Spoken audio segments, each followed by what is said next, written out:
मित्रांनो, लग्नानंतर होईलच प्रेम या मालिकेच्या आजच्या भागामध्ये नंदिनी आता किचनमध्ये आलेली असते. तिच्या हातामध्ये अंड्याचा बाऊल असतो.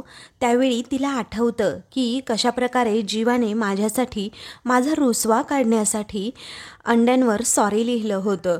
त्याचबरोबर माझ्यासाठी ऑमलेट सँडविचसुद्धा बनवलं होतं. हे सगळं आठवल्यानंतर नंदिनीच्या चेहऱ्यावर नकळतपणे हसू येतं.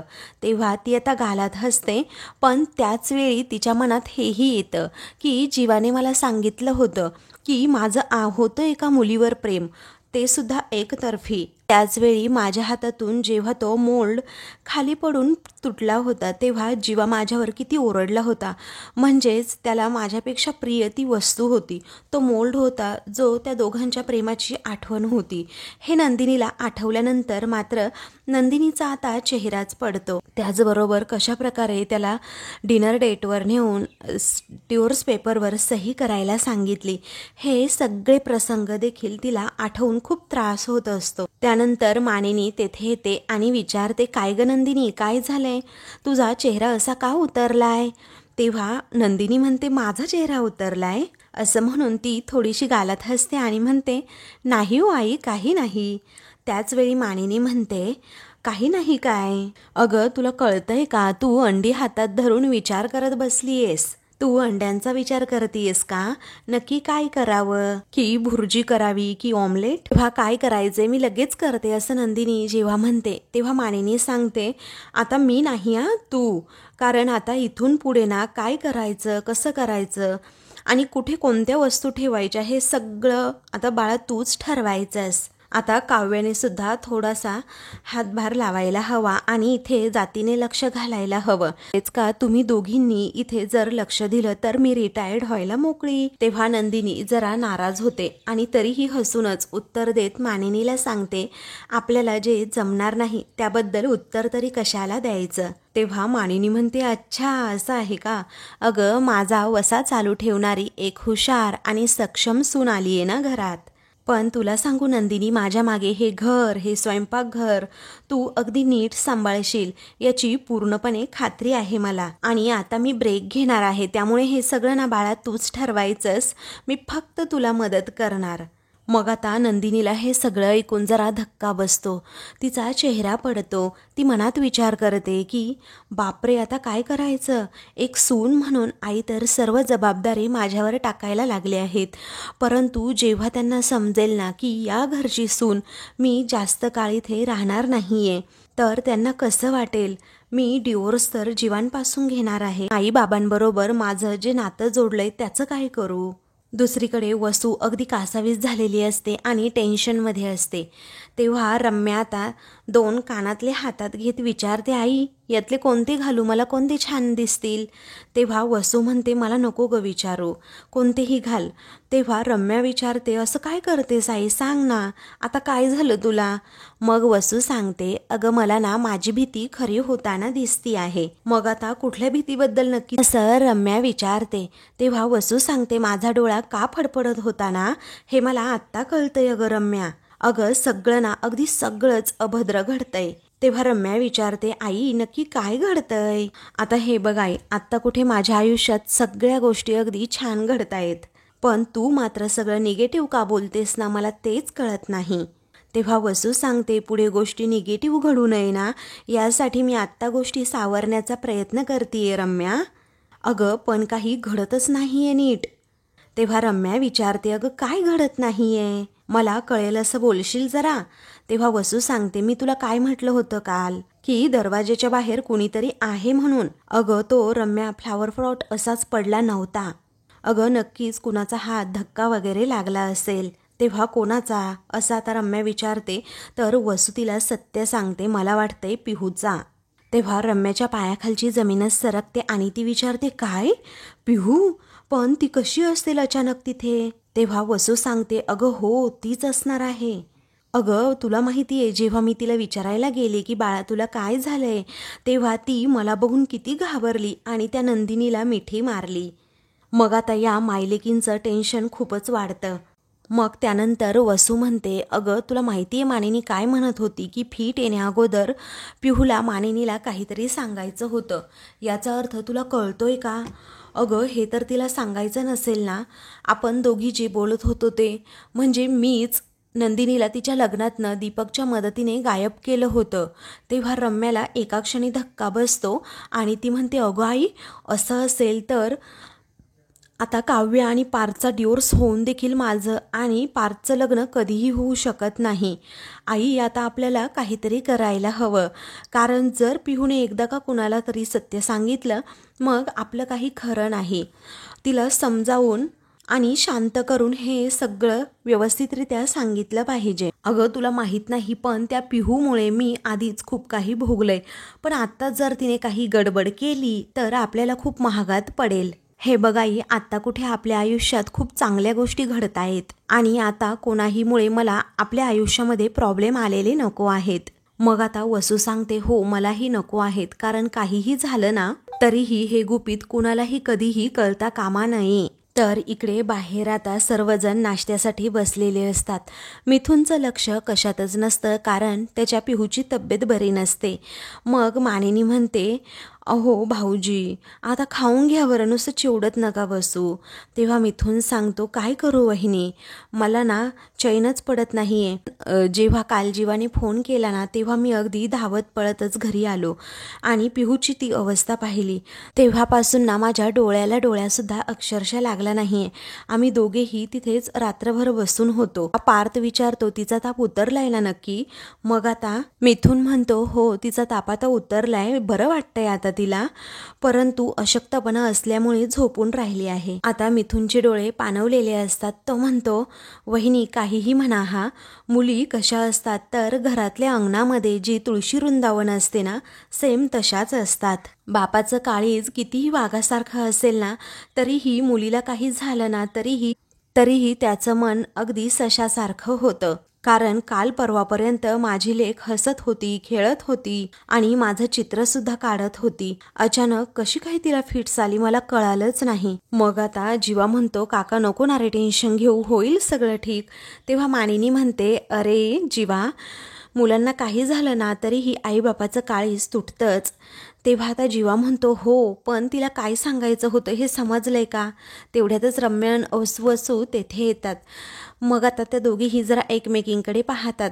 वसू म्हणते, अरे बापरे अजूनही तुम्ही त्याच विषयावर डिस्कस करतायत का? अरे आता पिहूला बरं वाटतंय ना, मग बंद करा की हा विषय. मग आता मानिनी म्हणते, वसूताई आपली पिहू ना अजून लहान आहे हो. तेव्हा नंदिनी सुद्धा सांगते, हो आणि आजकालच्या लहान मुलांकडे खूप लक्ष द्यावं लागतं, त्यांच्या मनात नक्की काय आहे हे सुद्धा जाणून घ्यावं लागतं, नाहीतर मग सगळ्या गोष्टी ते मनात ठेवतात आणि मग मनातच ते डिप्रेशन, एन्झायटी वगैरे काही ना काही सुरू होतं ना. तेव्हा मिथुन म्हणतो, अरे बापरे एवढं सगळं असतं आणि मला काही माहीतच नाही.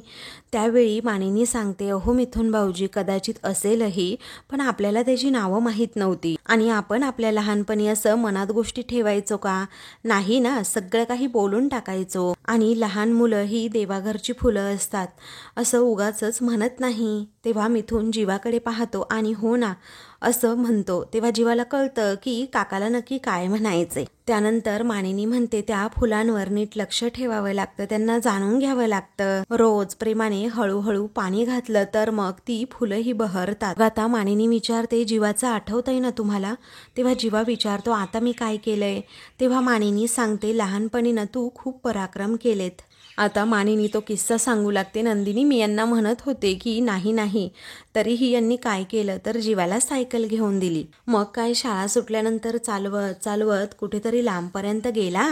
एका ट्रकला ओव्हरटेक करायचा होता, मग पडला ना असा धाडकन अगदी हातावरच. पण एवढं सगळं झाल्यानंतर आईला त्याने सांगितलं नाही, का तर आई ओरडेल ना. 2 दिवसानंतर त्याचा हात सुजला तेव्हा मला कळलं आणि तोपर्यंत इंटरनल इंजुरी झाली होती. नशीबच थोडक्यावर निभावलं. तेव्हापासून ना मी या दोघांना सांगूनच ठेवले, आता काहीही झालं तरी अगोदर आईला येऊन सांगायचं. आई ही ओरडणार नाहीये, कारण आई काय प्रत्येक गोष्टीवरून ओरडते का? पण आईपासून गोष्टी या कधीही लपवून ठेवायच्या नाहीत. तेव्हा वसू म्हणते खरं तर ना कुठलीही गोष्ट घरच्यांपासून कधीही लपवून ठेवू नये. मग आता पार्थ आणि नंदिनी एकमेकांकडे पाहतात, कारण त्यांना माहीत असतं आपण डिवोर्सचं सत्य लपवून ठेवतोय. त्यानंतर अचानकच दरवाजाची बेल वाजते. तेव्हा आत्ता यावेळी कोण आलं असं मानेनी विचारते.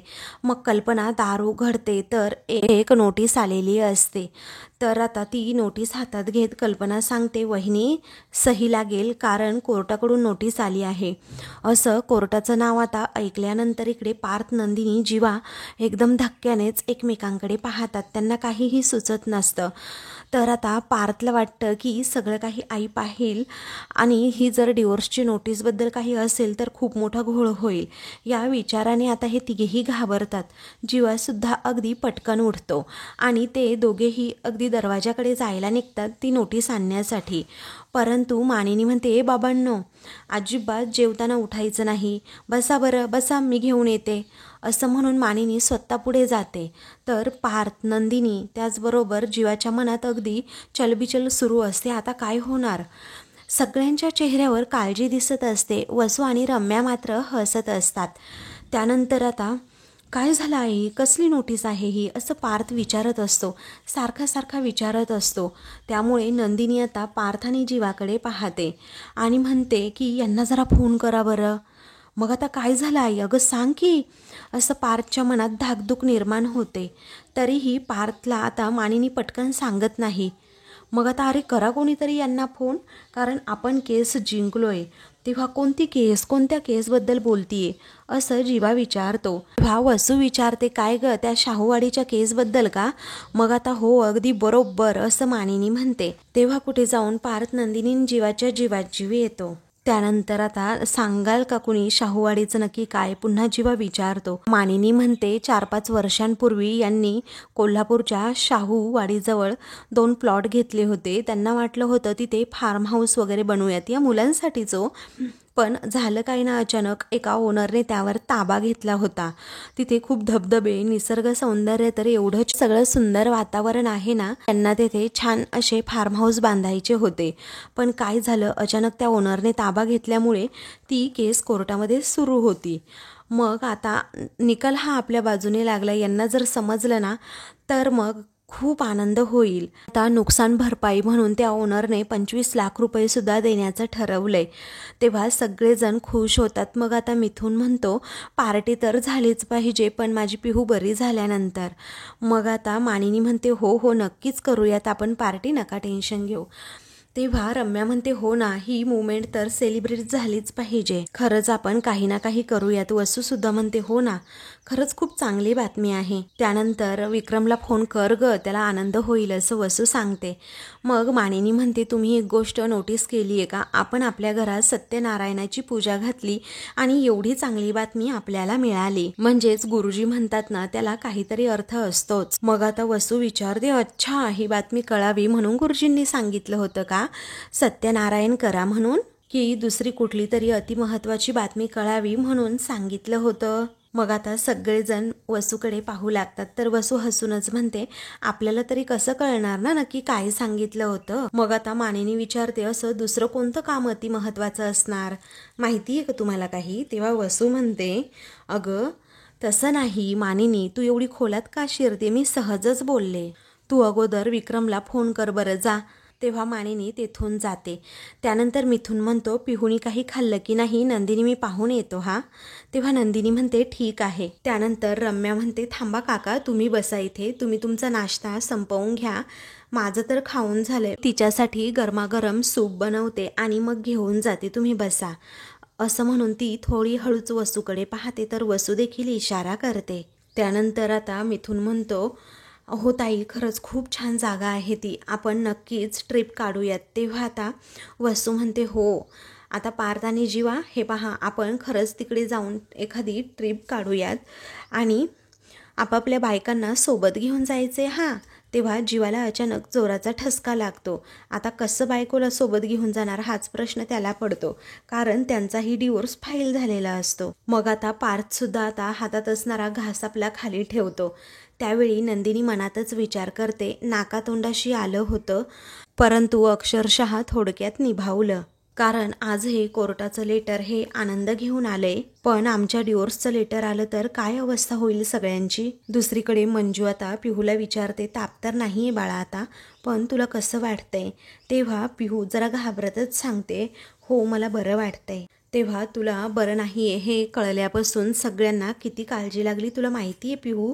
अगं पार्थ दादा, नंदिनी वहिनी, जीवा दादा, त्याचबरोबर मानिनी मामी आणि मग वसू मावशी. तेव्हा वसूचं नाव घेताच पुन्हा एकदा पिहूला त्रास होऊ लागतो. तिला त्या गोष्टी सगळ्या आठवतात की कशाप्रकारे वसू मावशीनेच दीपकच्या मदतीने नंदिनी वहिनीला तिच्याच लग्नातून किडनॅप केलं. तेव्हा पिहू काय झालं बाळा असं आता मंजू विचारते. ती घाबरते.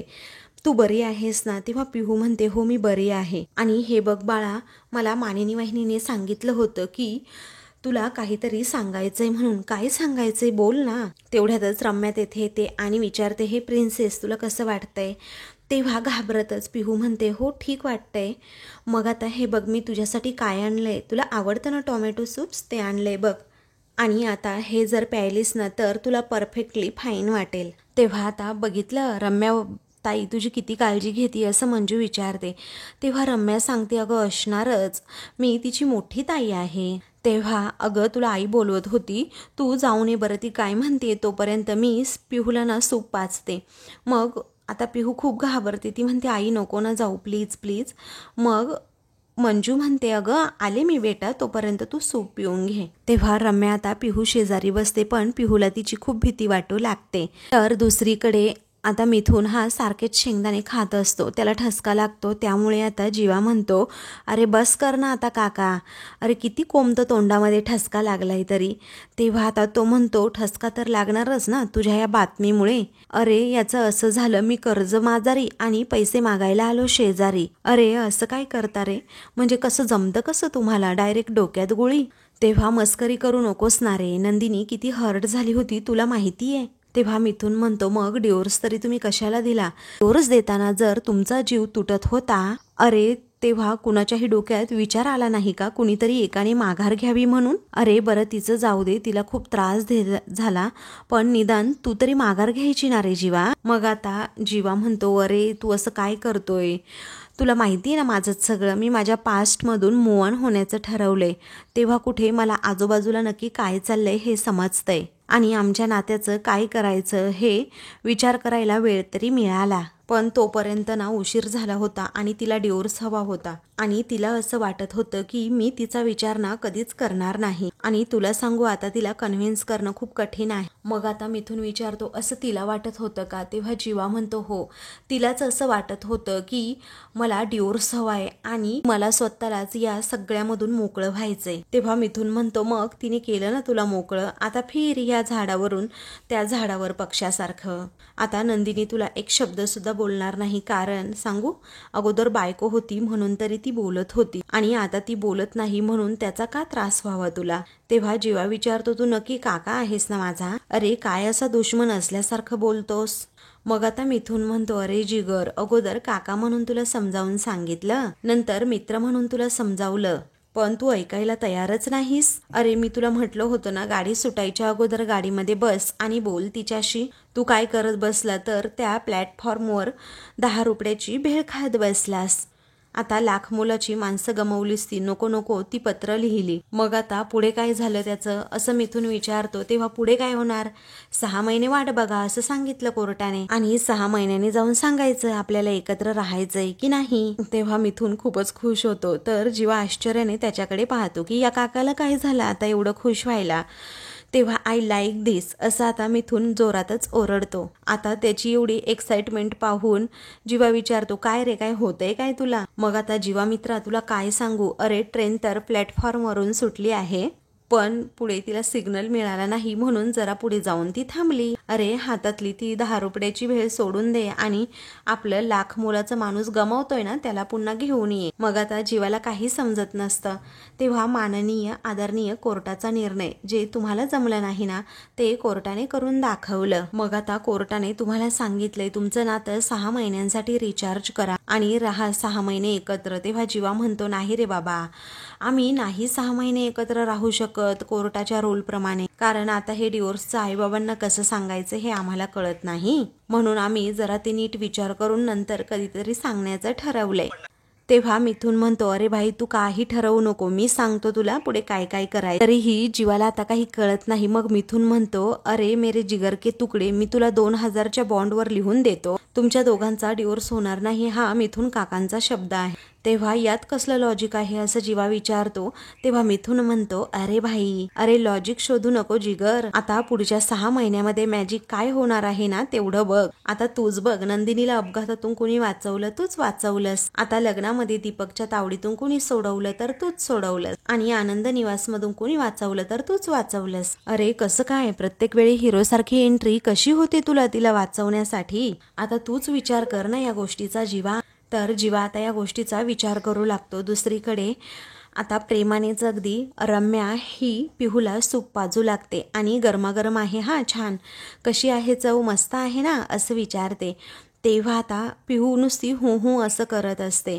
त्यानंतर आता रम्याचा एकच उद्देश असतो की पिहूला नक्की काही समजलंय हे तिच्याकडून काढून घ्यायचं.